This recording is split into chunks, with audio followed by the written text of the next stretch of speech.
The commercial and transportation hub in Dorchester's Upham's Corner was the setting yesterday for releasing the final draft of the city's long-range development plan. Known as Imagine Boston 2030, it calls for more housing near transportation lines such as the Fairmount Indigo Corridor and new areas for green space, including Columbia Road. We want a city that is growing and thriving for the long term, so we're making investments in development without displacement, in transportation, in affordable housing, in open spaces, and in making sure that we're climate prepared and are ready for whatever comes our way. And the plan clearly states that we need to create more than just luxury housing. We need to use our collective resources to expand housing for our low and middle income households, families, and elders. We'll create more affordable housing by using inclusionary development, density bonuses, publicly owned land, and affordable housing resources, including recently passed CPA.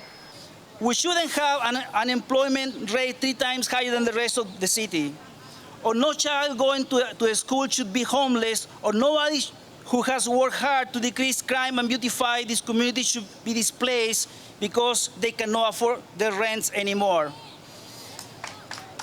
Imagine Boston 2030 will be a new compass that will help us, all of us, to move forward and address these problems. One Rosendale resident told us they'd like to see housing density close to public transit and near walkable main streets. They want their neighborhood to be outside their front door.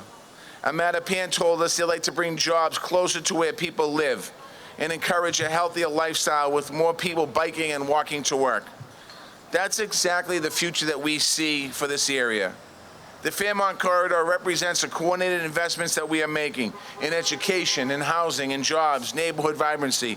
In other words, building a network of opportunity.